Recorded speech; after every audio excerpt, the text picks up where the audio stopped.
Muy bien, vamos a tener una palabra de oración y vamos a entrar en la predicación de esta mañana. Señor, Padre, te ruego que en esta mañana tú me puedas dar de tu espíritu, abriendo tu verdad, para que pueda ser alimento para tu pueblo. Todo inicia y todo acaba en ti. Nosotros solamente somos medios, canales, siervos, que por tu bondad nos usas. Y te rogamos, Señor, que en esta mañana tu palabra sea una palabra que edifique, que consuele, que aclare, que llegue a los corazones y a las mentes de cada uno de nosotros. Pero sobre todo, Señor, que nos acerque a ti como Padre nuestro, como persona. No queremos conocer más acerca de ti, te queremos conocer a ti. Y en ti fortalecernos. Quédate con nosotros en esta mañana, en tu nombre. Amén. Me gustaría comenzar, como suele comenzar Ramón, nuestro pastor, con una pregunta. ¿Cómo actúas cuando en tu vivencia, en tu caminar, tu experiencia de fe se te revela como incomprensible? ¿Cómo actúas cuando no entiendes a Dios? Cuando tú crees que Dios va a hacer 1, 2 y 3 y resulta que Dios desbarata tus planes de lo que Él tenía que hacer. ¿Cómo actuamos? Yo creo que todos estaremos de acuerdo de que la vida es compleja, ¿verdad? La vida en general, ya sea la del cristiano como la del no cristiano, la vida no se ajusta a tablas de matemáticas, no son ecuaciones, ¿verdad? Las matemáticas son estables, son independientes de las circunstancias, de la cultura, de la persona, del tiempo. Las matemáticas son universales y son principios absolutos, pero la vida no es así. Tú puedes creer que conoces muy bien a una persona, puedes intuir que si le digo esto va a reaccionar de esta manera porque tengo un conocimiento, y resulta que le dices eso a esa persona que conoces bien y reacciona de una manera totalmente distinta.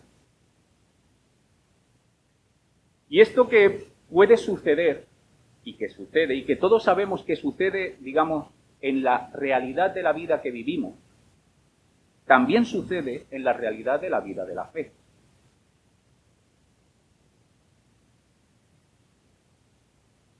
A veces Dios actúa de manera que nos es totalmente ilógica, que nos descoloca. Es, digamos, una manera de mostrarse a la vida del pueblo de Dios, donde el pueblo de Dios se queda totalmente desconcertado. Y a veces sucede en una de estas maneras, no digo que sean las únicas, pero creo que son las principales, por lo menos a mi parecer. Dios no hace lo que yo espero que debería de hacer. O bien, y esta todavía es más difícil si cabe, Dios me pide que haga algo o Dios actúa de una manera que me deja totalmente desconcertado. Yo esto no es lo que esperaba. Esto no tiene manera de encajar, de reconciliar con la razón. ¿Esto ha pasado? ¿O estoy hablando? Esto sucede, ¿no? Es bueno que esto lo meditemos, porque está en la palabra. ¿Sabéis? La palabra tiene una multitud de historias donde hombres, mujeres, experimentaron lo incomprensible de Dios. Ellos habían hecho una ecuación, Dios es así, y por lo tanto tiene que actuar así. Y cuando están andando en el seguir a Dios, en el caminar a Dios, en el caminar de la fe, descubren que Dios, la fórmula a veces no te la cumple, como yo creo que la tiene que cumplir. Dejadme que ponga algunos casos, que quizás va a ser más fácil de entender o de ilustrar la idea. ¿Qué os parece la vida de Job?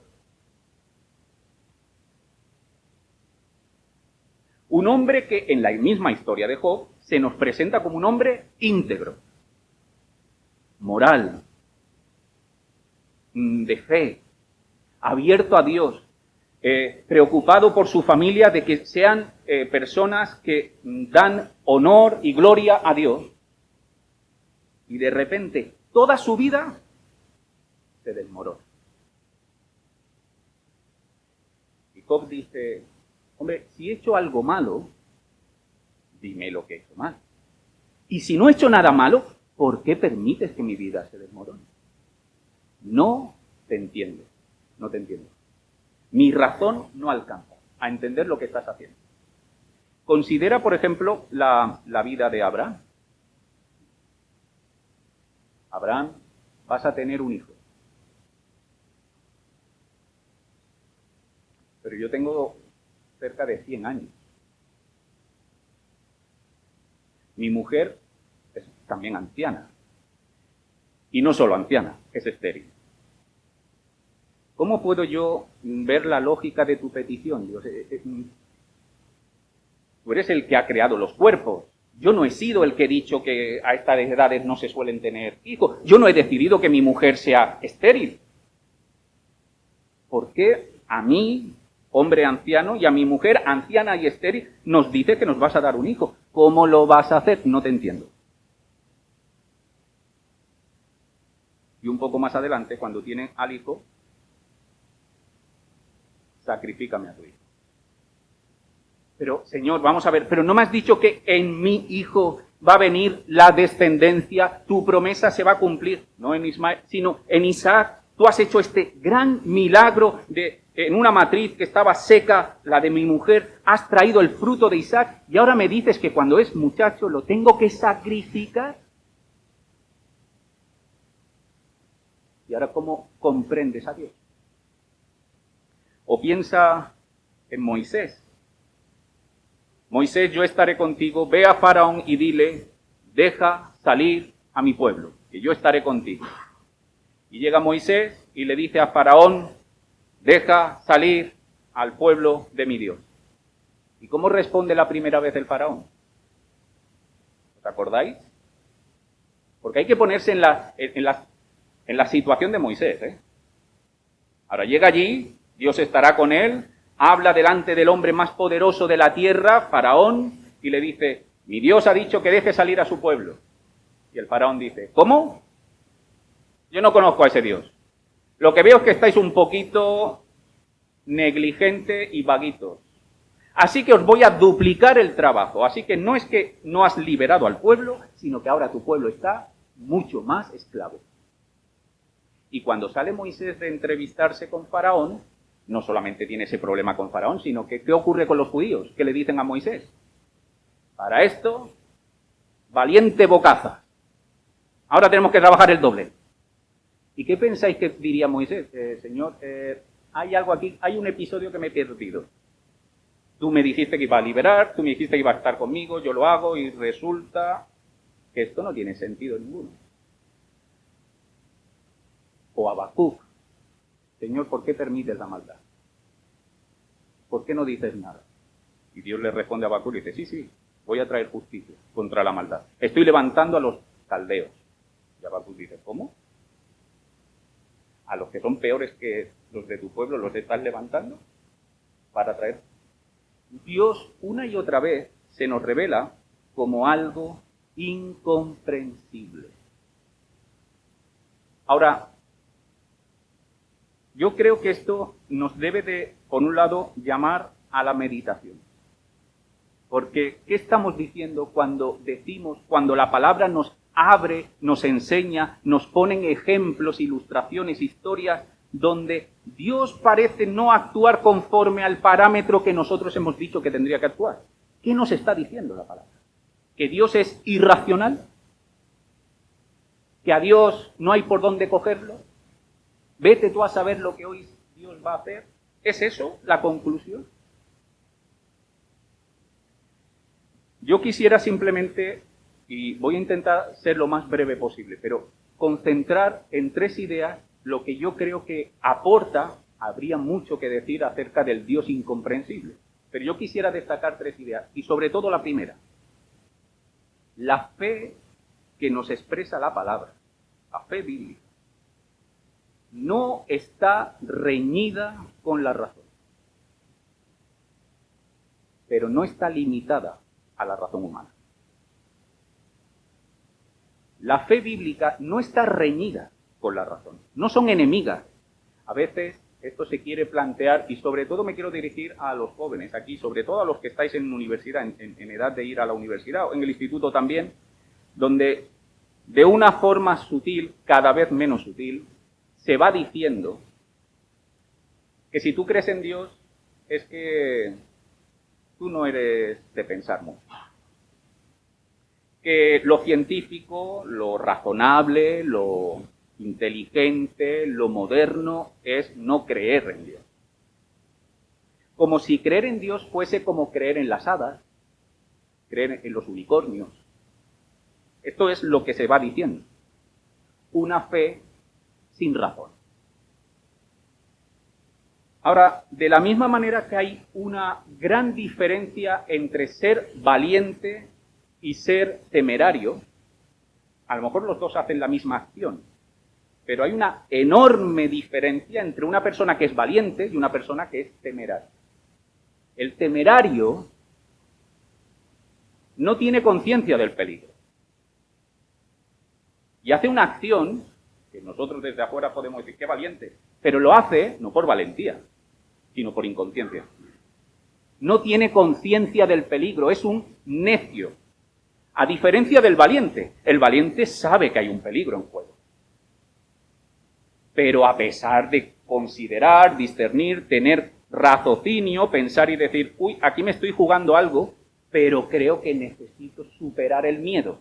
Tengo que ir más allá. Y esto es lo que hace el valiente. Esto no lo hace el temerario. El temerario no tiene conciencia. De la misma manera que hay una diferencia entre valiente y temerario, hay una diferencia entre el cristiano, el creyente, y el crédulo.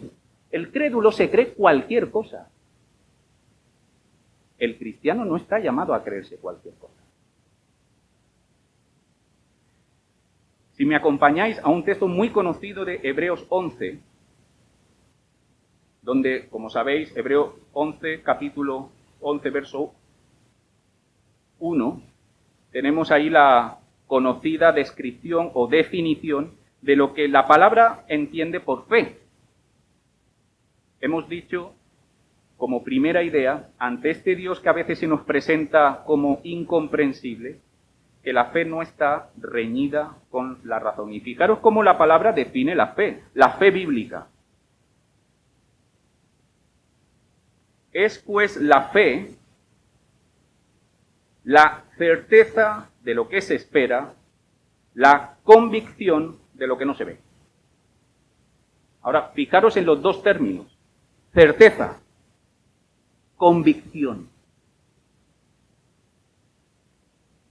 Quien cree en las hadas no tiene certeza ni convicción. Tiene un creo. No, pero Dios no quiere esa fe. No quiere la fe del que juega a la 11 y dice, ¡ay! Tengo fe de que me va a tocar el número. Pero no tiene ninguna certeza, ninguna convicción, no hay nada de razonable ahí, es simplemente un ojalá. Pero la fe bíblica es la convicción, y donde hay convicción y hay certeza, hay meditación. La fe bíblica apela a nuestro intelecto. Por eso Dios no nos ha dicho simplemente, creed en mí y obedecerme, sino nos ha dado toda una variedad de profecías, enseñanzas, ilustraciones, para que su pueblo pueda meditar en quién es Dios y en lo que Dios ha hecho a lo largo de la historia. Y pueda tener una convicción. Ahora, eso sí, de lo que no se ve. Hay una parte que no se ve.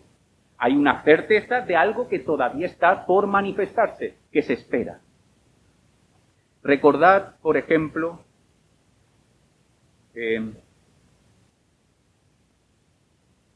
lo que Pablo, o en este caso Lucas, dirá de los de Berea.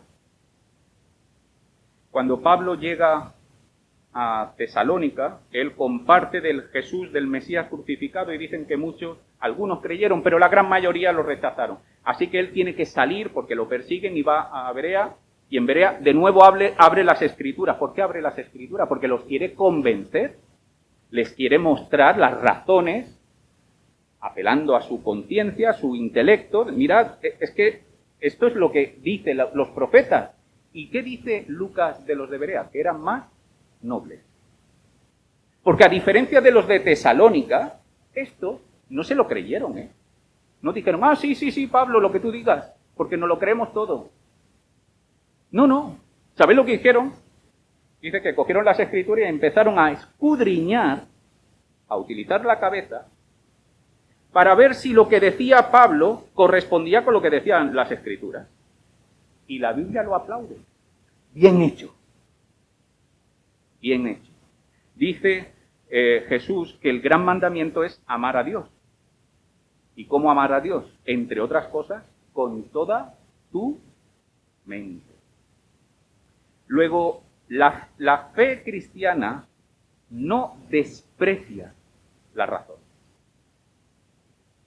La fe cristiana no te dice, mira, para ser cristiano y entrar en la iglesia, deja tu cabeza allá afuera. Aquí solamente ven con las emociones, que están muy bien, yo no. Pero la cabeza no. No vengas a hacer preguntas. No. El Salmo dice, venid y ved, gustad a Dios, probarlo. Hacerle preguntas. Comprueba si lo que dice Dios es verdad. Luego, la fe no está reñida con la razón.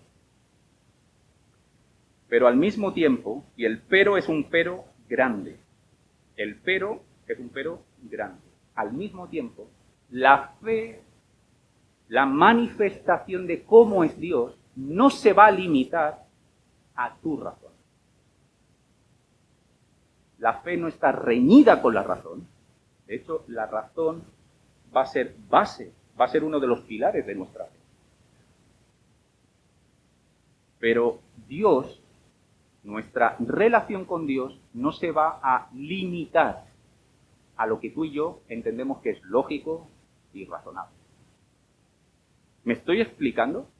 Sí, que por un lado es razonable, pero por otro lado no creamos que nuestra razón humana va a venir a ser una prisión para Dios. Porque Dios no se va a dejar limitar por lo que tú piensas, o yo pienso que es lo lógico, lo razonable. Y estas son dos verdades que hay que mantener en tensión, pero yo os digo algo. En el fondo, esta misma condición de que Dios no se va a dejar limitar por nuestra razón, en el fondo es razonable. Dejadme que os ponga una ilustración de mi vivencia personal, que es a nivel humano, porque es mi experiencia. Luego, lo que voy a decir, cuanto más a nivel de Dios. Pero yo recuerdo, a ver si soy capaz de expresar la ilustración para que el punto quede claro. Yo recuerdo el día que le pusimos la vacuna a Alma. No sé si era la primera vacuna, pero era una de las primeras. Ella era un bebé. Claro, dejadme que explique la historia desde el punto de vista de Alma. Entonces ella se levantaba por la mañana y veía que estaba ahí sus padres, le daban de comer, la acariciaban, le cogían, la cuidaban. Cuando tenía pesadilla, pues íbamos para allá. Y ella estaba feliz, contenta, confiada de que sus padres eran buenos. ¿Y tenía argumentos para pensarlo? Hombre, claro, tenía evidencias, ¿eh? Cuando se caía y lloraba, iba la madre, ¡ay, qué te ha pasado! Bueno, casi siempre la madre, pues el padre más bien chinchaba, ¿verdad? Pero lo que quiero decir es que tenía evidencias, no es que la niña nació con, bueno, me lo voy a creer. No, era una realidad de su vida. Hasta que una tarde, no fue una mañana, fue una tarde, la sentaron en un cochecito y la llevaron a un sitio un poquito extraño. Y entonces su padre la cogió, es que tengo la cara de Alma grabada. Yo tengo psicología positiva, tengo una gran capacidad para olvidar. Y se me olvidan muchas cosas, pero la cara de Alma ese día no se me va a olvidar en la vida. Porque Alma era una carita muy pequeña, pero los ojos muy grandes. Y entonces era difícil de olvidarlo. Y entonces yo la cogí en brazos, ella, pues, confiada, feliz, como siempre, con su padre, que es bueno, ¿no? Siempre la ha protegido. Y de repente se le acerca una mujer con una bata blanca y un pincho. Y le clava el pincho. Yo recuerdo que cuando ella empezó a notar la inyección, giró la cara y me miró, como diciendo, ¿qué está pasando? No, hombre, tú no me estás, pero es que me estás ofreciendo al dolor. ¿A qué viene esto? Lo incomprensible. Ahora, yo, como padre, yo no me podía limitar a la comprensión razonable de una niña de 2 años. Por eso digo que la fe cristiana es razonable. No es creer en las hadas. Pero el actuar de Dios no se limita a lo que tú y yo consideramos que es razonable. Porque Él es Dios. Porque si nos lo paramos a pensar, si Dios es Dios, Él tiene que estar manejando las situaciones, los planos de la realidad, no solo presente, aquello que tú y yo vemos, sino a medio, a largo plazo, a nivel universal, a nivel personal, a nivel de iglesia. Él lo está manejando todo. Y en su manejar las fichas, a veces puede hacer movimientos que nosotros desde nuestra pequeña, diminuta razón humana, que tenemos una perspectiva limitada, miramos y decimos, no lo entiendo. Y Dios dice, bueno, confía, porque yo sé lo que estoy haciendo. Pero lo que quiero decir es que la Biblia eso no lo esconde. Luego, Dios no es irracional, la fe cristiana no es creer en las hadas, pero Dios no se va a limitar a nuestra comprensión o lógica. Y piénsalo, es razonable que Dios actúe de tal manera, en ocasiones, que a nuestro criterio nos resulte incomprensible. Porque si yo lo entendiera todo de Dios, yo sería Dios. Pero yo no soy Dios. Así que incluso lo incomprensible viene a ser razonable. Pero esta es la primera idea, quizás la base, pero lo extraordinario de la palabra es que no se queda ahí, sino que nos dice, mira, observa cómo en los momentos donde Dios se nos manifiesta como incomprensible, es un momento donde tu fe puede madurar. Así que puede tener beneficio. De hecho, Dios va a trabajar para que tenga beneficio. Así que lo incomprensible, lo que no entendemos, lo que no le podemos ver la lógica del actuar de Dios, es una oportunidad para crecer y para madurar. Piensa de nuevo en la historia de Abraham. Dice Romanos, hablando Pablo acerca de Abraham, dice, Abraham creyó en esperanza contra esperanza. Capítulo 4, versos 18 y 21, si queréis tomar la nota. Capítulo 4 de Romanos, versos 18 al 21. Dice que él creyó en esperanza contra esperanza para llegar a ser padre de muchas gentes, conforme a lo que se le había dicho, así será tu descendencia. Y no se debilitó en la fe al considerar su cuerpo, que estaba ya como muerto, siendo de casi 100 años, o la esterilidad de la matriz de Sara. Tampoco dudó por incredulidad de la promesa de Dios, sino que se fortaleció en fe, dando gloria a Dios, plenamente convencido de que era también poderoso para hacer todo lo que había prometido. Dios hace una promesa, esa promesa a ojos o criterios de razón humana es ilógica, pero no se debilita. Él se mantiene. Da ese paso de fe. Ahora, lo extraordinario es que cuando Dios demanda algo y el pueblo, o en este caso el cristiano Abraham, se mantiene fiel, su fe no queda igual, se fortalece. ¿Y cómo sabemos que la fe se fortalece? Bueno, de muchas maneras, pero hay una muy clara en la historia de Abraham. Y es que después viene otra prueba, ¿verdad? Que es, como hemos mencionado antes, la llamada de Dios a sacrificar a Isaac. ¿Y qué dice Abraham? ¿Cómo actúa Abraham cuando Dios le pide lo que ya es rizar el rizo, la cosa más extraña que Dios podría pedir? Pues dice Abraham, Génesis 22, 5, entonces dijo Abraham a sus siervos, allí la escena es que está Abraham con Isaac y están sus siervos, y tienen el monte al que van a subir y donde Isaac va a ser sacrificado. Entonces Abraham se dirige a su siervo y le dice, esperad aquí con el asno, y yo y el muchacho iremos hasta allí y adoraremos, y volveremos a vosotros.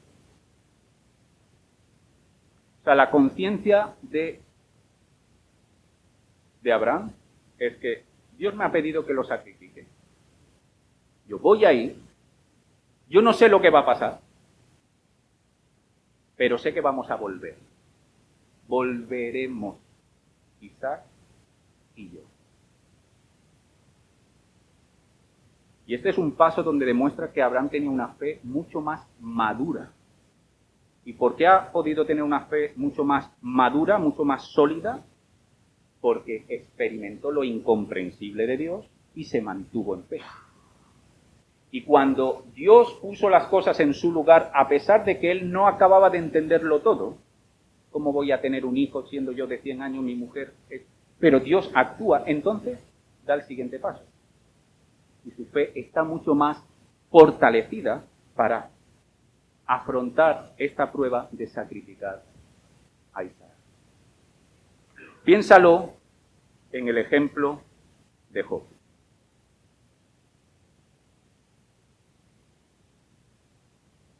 Job es inconsciente o ignorante de lo que está pasando en el cielo. En la corte celestial, el acusador le dice, hombre, no me extraña que tu siervo Job esté tan agradecido y te adore porque tú eres su proveedor. Tú le das todo. Lo tienes un poco mimado. Quítale los beneficios y ya verás cómo te maldice. Y Dios permite. Todo esto Job no lo sabe. Esto pasa, por decirlo así, en el piso de arriba, Job, en el piso de abajo él no sabe lo que está ocurriendo. Y él lo que sufre es la incomprensión, como hemos hablado antes. Ahora, ¿cómo termina la historia? Job se mantiene, con queja, con dificultades, con preguntas a Dios, lo cual es muy legítimo, preguntarle a Dios.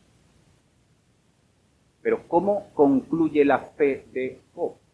Fijaros lo que dirá Job en el capítulo 42, versos del 1 al 5. Respondió Job a Jehová y dijo, yo conozco que todo lo puedes, y que no hay pensamiento que se esconda de ti. ¿Quién es el que oscurece el consejo sin entendimiento? Por tanto, yo hablaba lo que no entendía. Cuando Dios confronta a Job y le dice, Job, ¿te estás poniendo tú como juez de mi actuación? Déjame, porque si tú te estás poniendo al nivel de juzgarme, déjame que te haga algunas preguntas, Job. ¿Dónde estabas tú cuando yo fundé la tierra? ¿Cómo sabes tú por dónde tiene que salir el amanecer? ¿Cómo sabes tú cómo poner límite a las aguas? ¿Estabas tú allí? Es decir, le está diciendo, Job, te estás poniendo a mi nivel y no sabes estas cosas básicas de la creación inanimada. Y entonces Job responde esto, yo conozco que todo lo puedes, que no hay pensamiento que se esconda de ti, ¿quién es el que oscurece el consejo sin entendimiento? Yo hablaba lo que no entendía. Cosas demasiado maravillosas o grandes para mí. Son cosas que te pertenecen a ti.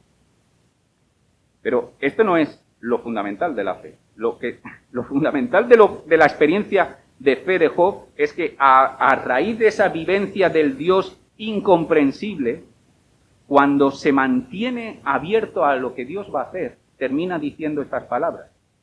De oídas te había oído. Pero ahora mi fe, mis ojos te ven. Yo tenía una concepción de ti. Pero a través de la experiencia de un Dios que se me presenta y rompe mis esquemas. Ahora tengo que atender y decir, no, esta imagen que yo tenía de Dios era demasiado pequeña. La tengo que ampliar. Sí, Dios es un Dios que al justo lo recompensa y al injusto lo castiga, pero Dios es mucho más complejo que eso. Y su fe ya no es de oída, sino es directa. Ahora mis ojos te ven. Luego, en medio de la experiencia de un Dios que a veces se nos puede manifestar de formas que no comprendemos, recuerda que tu fe se está poniendo a prueba. Y que cuando la fe se pone a prueba, es una oportunidad para crecer, para ampliar la imagen de quién es Dios. Y en esta misma idea, o en este mismo marco, solamente quisiera añadir una idea más.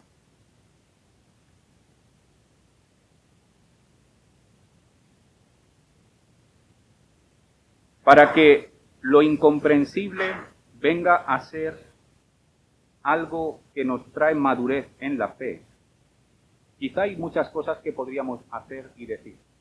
Pero yo creo que hay una que a mí me parece que es como uno de estos puntos centrales.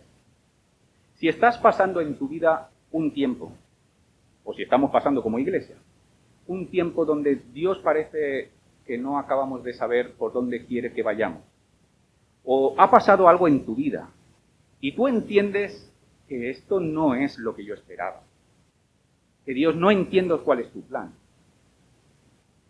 y ahora entiendes que eso es una prueba de tu fe, yo te recomiendo que tengas este principio en cuenta. Es el principio de espera en Dios. Espera en Dios. El esperar en Dios es una verdad bíblica que cruza toda la palabra. Espera en Dios. Los salmos lo dirán una y otra vez. ¿Por qué te abates, oh alma mía? ¿Por qué te turbas dentro de mí? Espera en Dios. Espera. Ahora, no caigamos en la confusión de pensar que esperar es me siento y que pase el tiempo. Esperar, aunque pueda parecer contradictorio, no es pasivo. El esperar bíblico es un esperar abierto, atento, despierto. Pero eso sí, yo no voy a tomar una acción movido por mi propia prudencia, mis impulsos. Eso es esperar. Es decir, Señor, ¿tú qué estás haciendo? Y estoy atento. ¿Qué está pasando? Ha pasado algo y no lo entiendo, pero mis ojos se abren y espero a Dios. ¿Qué está pasando? Le pregunto, Señor, ¿por qué permites esto? Y me quedo en una actitud de estar velando, despierto, atento, para ver qué es lo que Dios responde, por dónde Dios va a encauzar. Y en este sentido creo que no hay ejemplo mejor que Habacuc, que es otra de las historias que hemos mencionado al principio. La historia de Habacuc son pocos capítulos, pero si podéis leerlo otra vez. Sé que Ramón está haciendo una serie del profeta Habacuc, pero yo os animo, si podéis durante esta semana, volverlo a leer, porque es una historia muy interesante. Porque en Habacuc experimenta las dos maneras en las que Dios se hace incomprensible. La primera es el capítulo 1. Habacuc dice, Dios, ¿por qué no actúa? El Dios ausente. Mira, Dios, yo sé que tú eres santo y justo. Tú has dado la ley para que tu pueblo actúe en santidad, en justicia, en misericordia. Y yo miro tu pueblo y veo que tu pueblo está lleno de iniquidad, de injusticia, y me pregunto, Señor, ¿por qué no actúa? Yo entiendo que no actúes con los paganos, pero es tu pueblo. ¿Por qué permite que la persona injusta avance en su vida? Incluso avanza pisoteando al justo. No lo entiendo, Señor. ¿Por qué no actúa? No te entiendo. Es el no comprender por qué Dios no actúa. Capítulo 1. Pero a la mitad del capítulo 1, Dios le responde y le dice, voy a actuar. Bien. Voy a levantar a los caldeos, que lo voy a definir, por cierto, como verso 6 del capítulo 1, nación cruel y presurosa. Y entonces Habacuc dice, ¿cómo? O sea, yo te estoy diciendo, ¿por qué no actúa en función a tu santidad, a tu justicia con tu pueblo? Y vas a levantar una nación pagana, que son mucho peor que los tuyos, para traer justicia a tu pueblo. Y dice, ahora sí que ya no te entiendo. Así que no te entiendo cuando estabas en ausencia, y ahora que estás en activo, te entiendo menos. Es la experiencia de un profeta, una relación de un hombre con su Dios al que no alcanza de comprender. Ni cuando se calla, ni cuando habla. Es algo paradójico. Ahora, lo extraordinario es lo que hace Habacuc. Habacuc, a partir del verso 12 del capítulo 1, le va a soltar a Dios todas las preguntas. Mira, entonces, ¿esto cómo va a ser? ¿Tú cómo vas? Y dice en el capítulo 2, verso 1, sobre mi guarda estaré, y sobre la fortaleza afirmaré mi pie, y velaré para ver lo que se me dirá, y qué he de responder tocante a mi queja. Voy a esperar a ver qué dice mi Dios. Yo te he sido muy claro. Yo esto no lo entiendo. Y tengo un montón de preguntas que te las lanzo. Pero lo que no voy a hacer es juzgarte. Te voy a permitir, entender la palabra permitir, voy a permitir que tú seas Dios. Y no yo. No te voy a dar un portazo y voy a decir, hasta aquí Dios, no te entiendo. No, te voy a decir, no lo entiendo, pero me voy a quedar en mi fortaleza, sentado, ojos abiertos, atento, a ver qué se me va a decir. Y el resto del libro de Habacuc es Dios respondiendo. Y vemos cómo Habacuc pasa del profeta que cuestiona a Dios, del profeta que tiene cierta queja o incomprensión de Dios, al profeta que confía en Dios y adora a Dios. Y pasa todo este peregrinar. Y es una llamada a cómo tú y yo, como nosotros como pueblo, cuando te enfrentes a lo incomprensible, espera en Dios. Espera. Deja que Dios actúe a su tiempo, a su manera. Y tú, espera atento. Abre los ojos. En oración acércate con tus preguntas, tus dudas, Señor, no lo acabo de ver. Pero abre tu panorama. Lee con la mente abierta. Abre los ojos y escucha lo que los hermanos tienen que decir y cómo los demás encajan sus dificultades. Para que puedas, como Habacuc, decir, aunque la higuera no florezca, aunque falte, con todo, de nuevo tu fe ha sido fortalecida, porque esperó en Jehová. Nosotros, Arán y yo, y creo que esto es experiencia común, voy a hablar de la mía, que es la que conozco, pero creo que es la experiencia común de casi todas las personas que llevan años en la fe. Arán y yo casi tenemos ya el principio de que cuando nosotros planeamos algo, sabemos que no va a salir. Yo leí una vez en un periódico, creo que, bueno, no recuerdo exactamente, creo que era alguien de la iglesia anglicana, no sé si era alguien que se dedicaba a hacer los himnarios, y me hizo mucha gracia porque le hicieron una entrevista en La Vanguardia y le dijeron, ¿y Dios se ríe? Y él dijo, sí, Dios tiene humor, cuéntale tus planes, y Dios se ríe. Y me pareció una respuesta muy inteligente porque dijo, eso me ha pasado a mí. Yo tenía mis planes, Arán y yo teníamos nuestros planes, y casi nunca ha salido. Yo creo que nunca ha salido lo que nosotros esperábamos. Nosotros fuimos a Inglaterra porque teníamos un profesor en IPSTE que nos prometió que teníamos una beca para ir a Michigan, entonces íbamos a estudiar en Michigan. Entonces la idea era, antes de ir a la Universidad de Michigan, que ya teníamos prácticamente la beca asignada porque conocíamos al profesor, habíamos hecho todos los papeles, pero nos faltaba el inglés. Entonces, ¿qué fuimos? Fuimos a Inglaterra para sacarnos el TOEFL, era el nivel de inglés que pedían para ir para Estados Unidos. Todas las puertas se abren. Conocemos gente en Inglaterra, tenemos facilidades para ir a una escuela de inglés, además era una escuela de inglés cristiana, vamos, todo rodado. Y justo cuando aprobamos el examen de inglés, Estados Unidos entra en guerra con Irak y se acaban las becas. Justo. Y nos quedamos ¿cómo se dice? Sí, cogido, sí, yo iba a decir otra, pero sí, eso también. Nos quedamos justo ahí. Y uno dice, no te entiendo. ¿Para qué me has hecho venir a Inglaterra? ¿Para qué me he sacado el título de inglés? ¿Para qué he hecho esto? ¿Por qué? Hombre, si fuese algo que yo me he empecinado, no, que yo quiero hacer, pero yo no, tampoco estaba, era, bueno, vamos a ver, se abre puerta, bueno, pues vamos ahí. Y de repente, esto nos ha pasado una y otra vez, y otra vez, y otra vez. Ahora, lo que yo puedo decir es que una y otra vez, cuando miramos atrás, decimos, menos mal que no salieron nuestros planes. Menos mal que tú realmente eres el que mueve las fichas, mucho más allá de lo que yo alcanzo a ver. Os cuento muy brevemente otra experiencia. Justo antes de venir a Jerez, nosotros teníamos todo ya cerrado con una familia cristiana que iba a venir a nuestra iglesia de Canadá. Lo teníamos todo cerrado. Yo me había dedicado, podéis hablar con Arán, a hablar con la Generalitat para aclarar que todos los papeles estaban en regla. Nos habían enviado una nota informativa válida hasta tal, lo teníamos todo.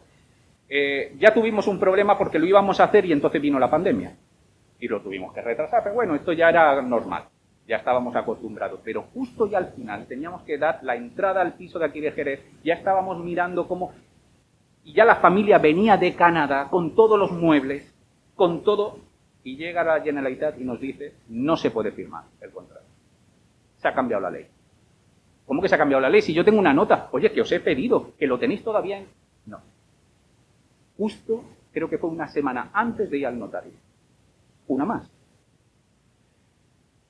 Para que veáis, para hacer la historia muy corta, pero esto hay que vivirlo y cada uno tiene su historia. Yo hablo de la mía.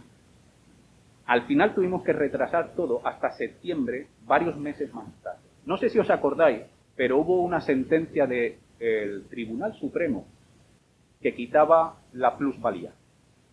No sé si os acordáis. Pero fue una sentencia que sacó el Tribunal Supremo que eliminaba la plusvalía y el gobierno reaccionó rápido, porque la plusvalía es una entrada para muchos ayuntamientos, y entonces tuvieron que sacar otra ley rápidamente. Bueno, pues nosotros firmamos justo el último día, donde al día siguiente ya entraba la plusvalía. Y nos libramos de pagar la plusvalía. Yo eso no lo planeé, y yo no lo sé. Al final todo salió en orden y nos ahorramos ese pago.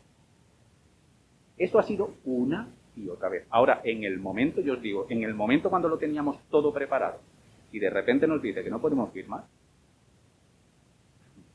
nos quedamos, ¿y ahora qué hacemos? Pero Dios abre puertas. Esta es, por ejemplo, parte de la experiencia que hemos pasado como familia. Lo que yo sé es que en esos momentos de incertidumbre, a mí Dios se me ha hecho mucho más real. Dios se me ha hecho el eterno, el que controla, el que sabe. Que yo lo podía decir antes de todas estas experiencias, pero cuando lo vives, entonces cambia. Entonces dices tú, que realmente Él controla. Y aún cuesta, aún sigo yo cogiendo las riendas muchas veces, pero cada vez más creo que voy aprendiendo a decir, bueno, tú sabrás, ya me lo has demostrado muchas veces. Concluyo. La fe cristiana es una fe que no rechaza la razón humana. La razón humana, de hecho, es uno de los pilares sobre el que se tiene que afirmar la fe cristiana. Pero Dios no se va a limitar a nuestra manera de comprender. Él es demasiado grande para eso. Y sobre todo, piensa en la posibilidad que tenemos de crecer en esos tiempos donde Dios se nos manifiesta como incomprensible. Es una oportunidad para crecer. Y creo que uno de los pilares es espera en Él. Espera. Atento, pero esperando. Y no quiero dejar de mencionar en la conclusión que quizá la mayor de las incomprensiones de Dios es la cruz. La cruz es el mayor de los sinsentidos. Escuchar los evangelios, cómo reaccionan los discípulos, decir, ¿esto qué es? ¿El Mesías? Que por siglos hemos esperado, clavado en una cruz por aquellos que teníamos que nos tenía que liberar, es decir, por el poder romano.